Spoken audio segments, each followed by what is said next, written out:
اگر آپ کو نہیں پتا کہ آپ کا حلقہ نمبر کیا ہے یا آپ کے حلقے میں کون کون امیدوار ہے اور آپ کس کو ووٹ دینا چاہتے ہیں تو اس کے لیے 8300 پہ اپنا شناختی کارڈ نمبر بھیجیے. آپ کو پتا چلے گا کہ آپ کا حلقہ نمبر کیا ہے اور اس کے اندر ڈیٹیلز یہ بھی موجود ہوں گی کہ آپ کا پولنگ سٹیشن کہاں پہ موجود ہے.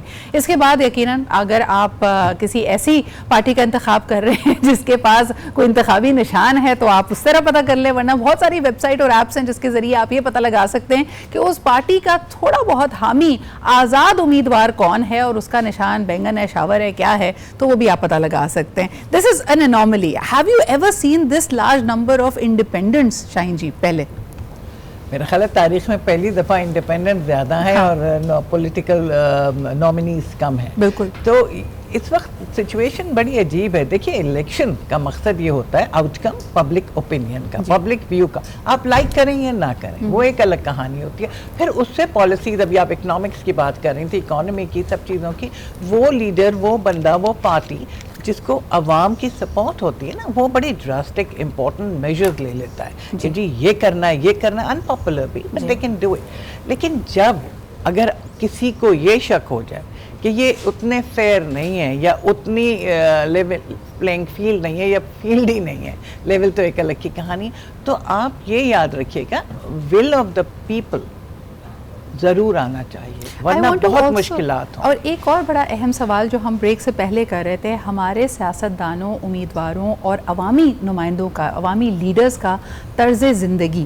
خواجہ صاحب اس پہ چاہوں گی کیونکہ آپ کئی کو شاید خاقان عباسی نے بھی تقریر کی تھی اسمبلی میں کہ یہ سارے کے سارے لینڈ کروزر, پتہ نہیں پریڈو, رینج روور, پتہ نہیں کس میں آتے ہیں, اور ذرا چیک کریں کہ یہ ٹیکس کتنا دیتے ہیں. تو یہ میرا کہنے کا مقصد یہ بھی ہے, ہمارا دیکھیے ایک ہمارا تشخص بھی تو ہوتا ہے نا اپنے لیڈر کو لے کر. طارق صاحب, کیا ہمارے لیے قابل قبول ہوگا کوئی بہت ہی ہمبل انسان, ہم کہتے تو ہیں کہ ہم ریاست مدینہ بنانا چاہتے ہیں لیکن سمپلسٹی, بہت زیادہ سادگی کے ساتھ اگر کوئی زندگی گزارے تو کیا ہم اس کو لیڈر بھی مانیں گے؟ تجربہ تو یہ بناتا ہے کہ ہم اپنے جیسے لوگوں کو پسند نہیں کرتے. اپنے جو میرے جیسا بندہ ہے, ہمارے عام طور کہتے ہیں یار ہے ہی میرے ورگا, یار انہیں کی کرنا ہے, یہ کیا کرے گا آ کے. یعنی جو جسے کہتے ہیں نا کہ ایک نفسیاتی زبان میں ہے کہ ہمیں وہ بندہ جو ہماری طرح کا نہیں ہے, ہمارے طبقے سے نہیں ہے, وہ ہمارا ہیرو ہے, وہ ہمیں اچھا لگتا ہے. جو 10 گاڑیاں اس کے آگے پیچھے کیا کہیں گے آپ, ذہنی غلامی؟ میرا خیال ہے کہ ہمیں کہیں احساس کمتری ہے قوم کے طور پر. ہمیں نہیں پسند اپنے جیسے لوگ, آنیسٹ لوگ اچھے نہیں لگتے, ہمیں اپنے جیسا عام آدمی اچھا نہیں لگتا. ہم ہیرو چاہتے ہیں, بادشاہ تلوار پکڑی ہے ہاتھ میں, گھوڑے ہیں, تاج سر پہ پہنا ہوا ہے. آپ نے دیکھا بھٹو صاحب کی تصویریں انہوں نے دیکھی ہوگی, میں نے پرانے پوسٹر دیکھے ہیں کہ گھوڑے پہ بیٹھے ہوئے براق کی طرح گھوڑا ہے اور تلوار پکڑی ہوئی ہاتھ میں. ہمارا امیج یہ ہے لیڈر کا کہ ہم سے مختلف ہو, ہاتھ میں سگار ہو, بہترین عام چیئر پہ بیٹھا ہو, بہترین سوٹ پہنا ہو. ہم کہتے ہیں یار کیا بات ہے, بڑا ہیرو ہے, بڑا خوبصورت ہے, بڑا سونا ہے اور بڑا باہر سے پڑا ہوا ہے. آپ کو یاد ہے ایک میرے خیال میں یورپین کنٹری کا ایک واقعہ ہوا تھا جہاں ان کے کسی پرائم منسٹر سے یا ہیڈ آف دا اسٹیٹ سے رستے میں کافی گر گئی تھی ٹرین میں, تو انہوں نے خود موپ لے کے کیا. میں نے کہا ہمارے یہاں یہ کوئی کرتا تو لوگ کہتے لو بھائی اب یہ کام بھی انہوں نے شروع کر دیا.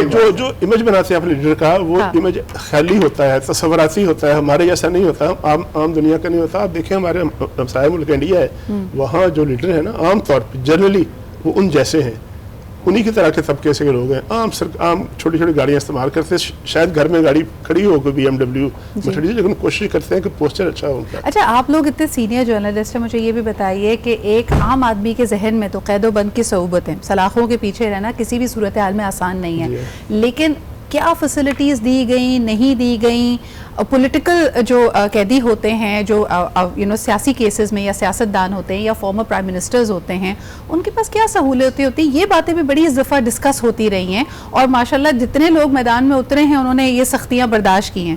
تو شاہین جی, کیا صورتحال ہے, ان کی زندگی کیسی ہوتی ہے؟ باہر بیٹھا ہوا ایک شخص اس وقت ان کے بارے میں کیا امیج بنائے, کتنی سختی ہے؟ نہیں, پولیٹیشین تو جیلوں میں جاتے رہیں اور آئندہ بھی جائیں گے, لیکن ایک چیز ہوتی ہے کہ جی آئندہ بھی جائیں گے. وہ کوئی پہلی یہ نہ پہلا ابتدا ہے نہ انتہا بھی آنا باقی ہے. لیکن کہنے کا مقصد یہ ہے کہ خوش ہوتے ہیں بعض لوگ کہ ہمارے لیڈر نے اتنی سختیاں جھیلی یہ, لیکن ہم نے دیکھا ایک پرائم منسٹر کو پھانسی بھی چڑھ گئی اور بعد کو پتہ چلا کہ وہ